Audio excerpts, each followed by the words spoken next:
الأساتذة أعضاء المؤتمر كل به وصفته. الشكر موصول أيضا إلى كل الذين ساهموا في إنجاح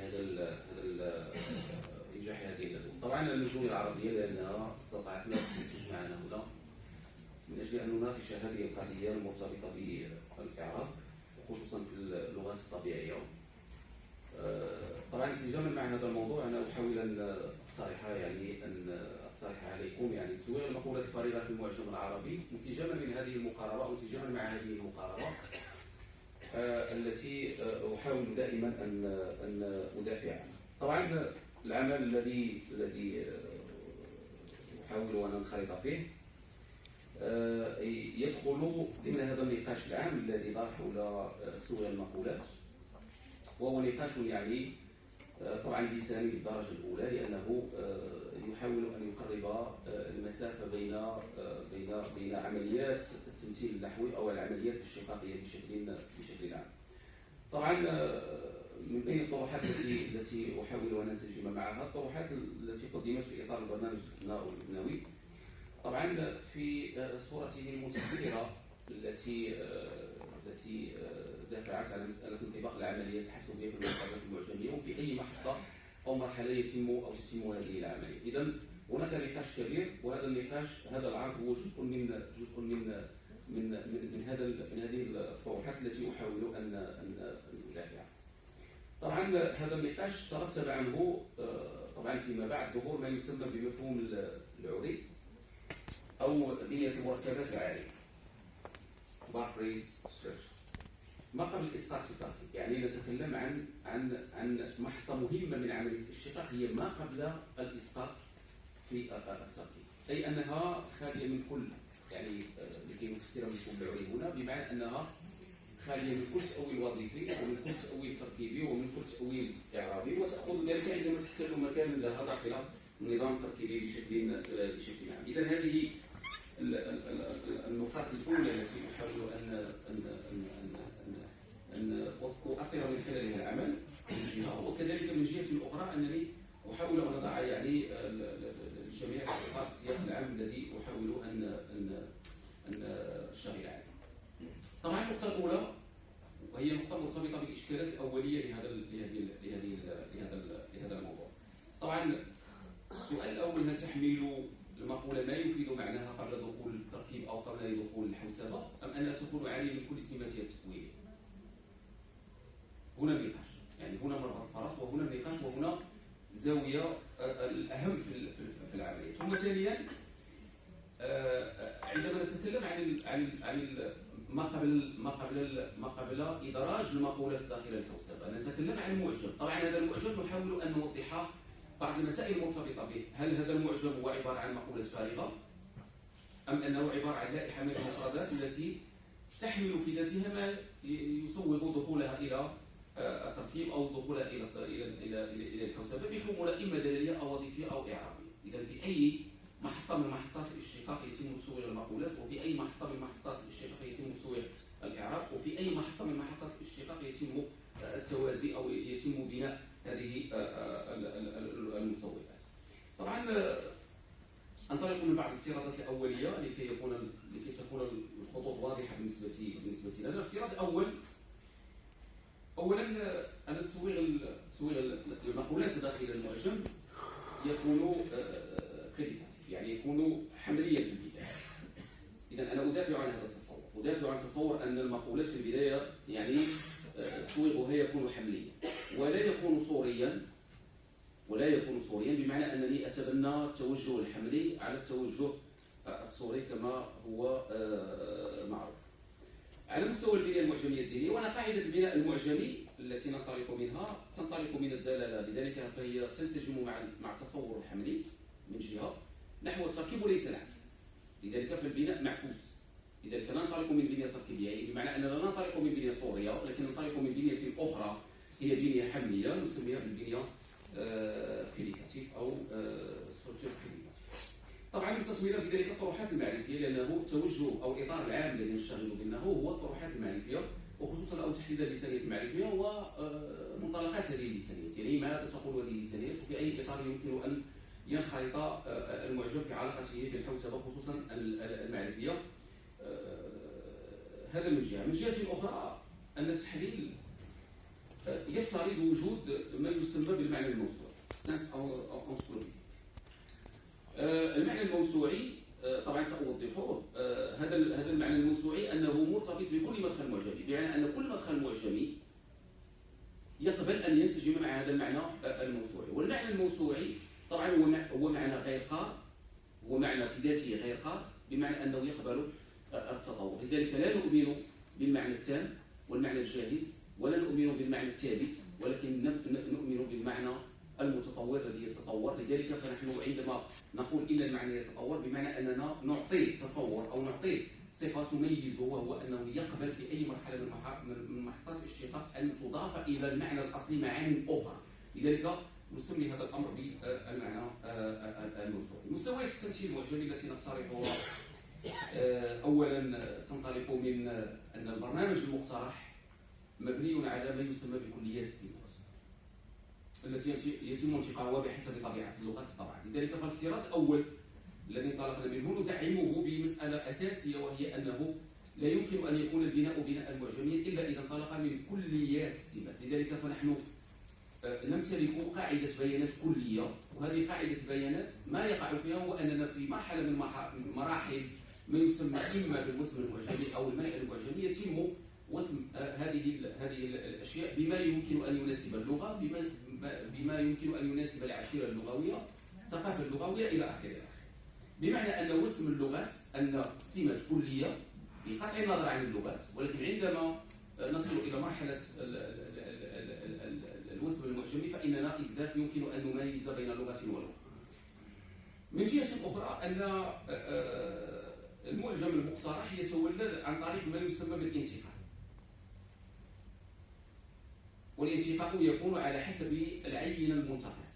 لذلك يمكن أن نتصور في مرحلة من مراحل الاشتقاق أن هذه السمات هي سمات كلية. لذلك فبالنسبة لي البيت، وبالنسبة لي الدار، وبالنسبة لي ضرب، وبالنسبة لي مقولة موسومة بما يمكن أن يناسب مكونات التي أحاول أن أدافع أو أحاول أن أستثمرها في الاستعمال أو أن أستثمرها في خرج تركيبي معين.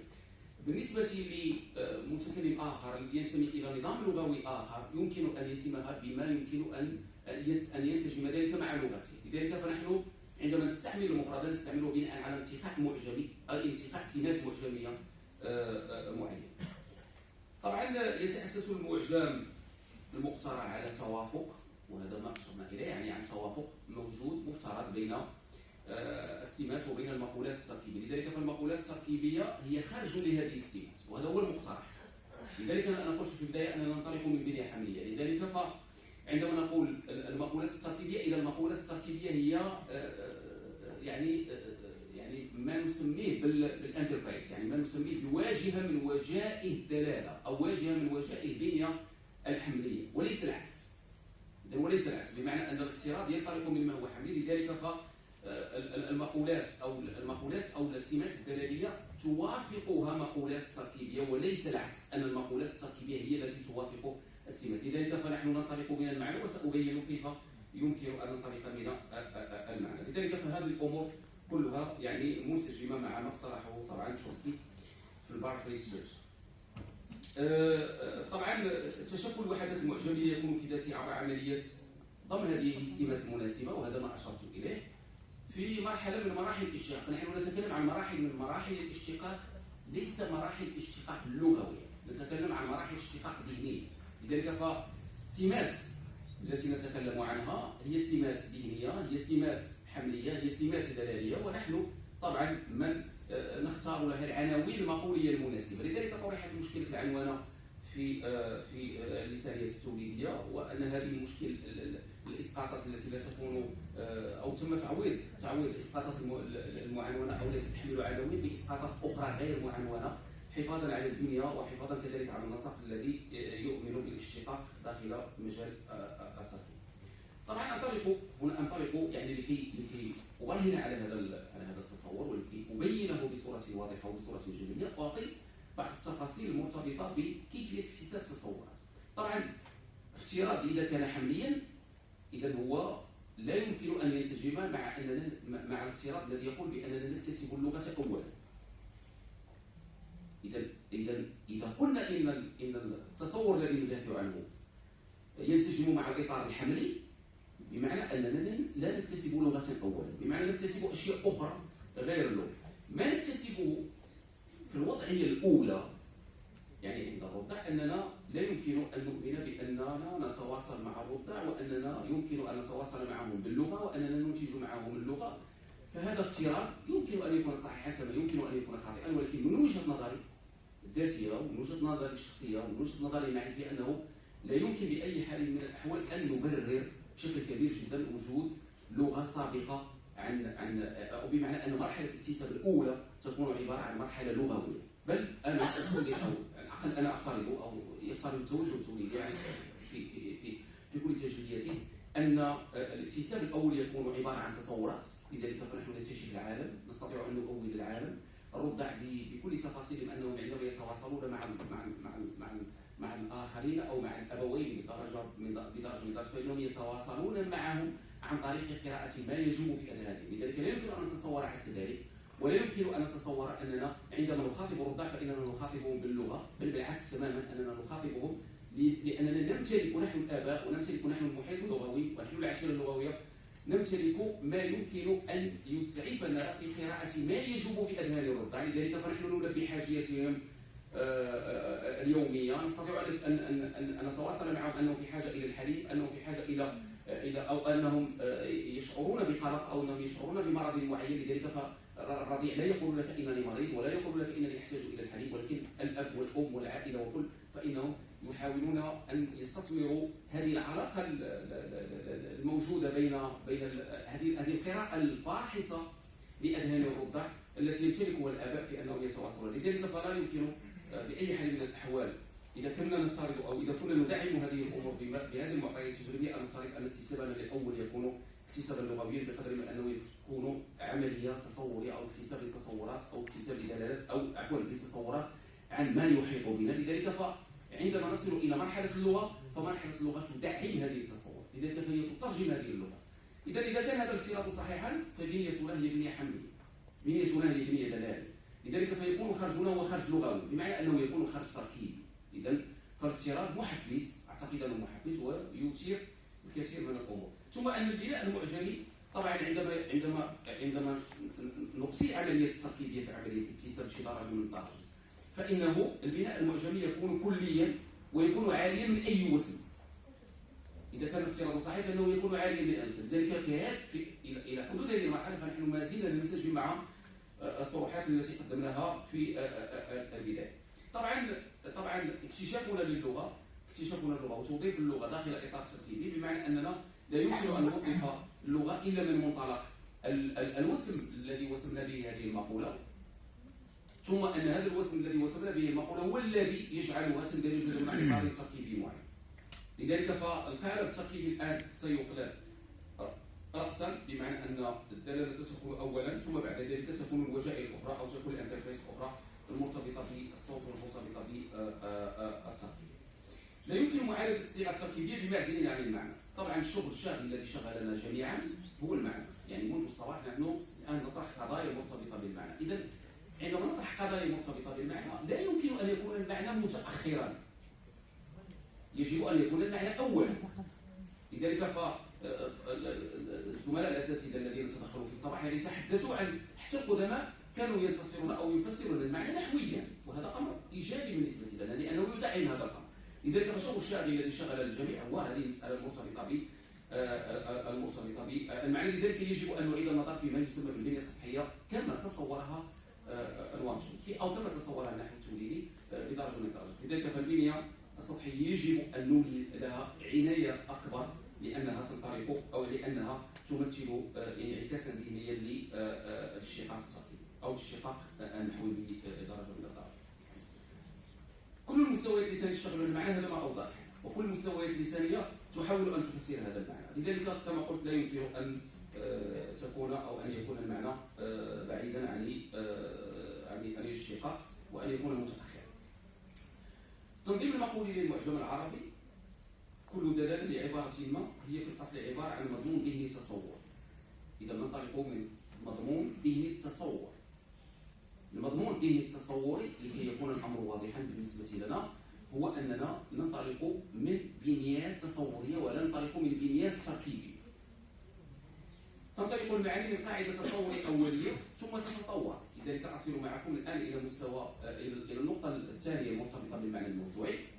طبعا تتطور حتى تصل إلى ما نسميه بالمعنى القاعدي، وأن المعنى القاعدي له قابلية أن ينضاف أو أن تنضاف إليه معاني أخرى، حتى يصل إلى ما يسمى بالمعنى الموسوعي. أوضح هذه النقطة.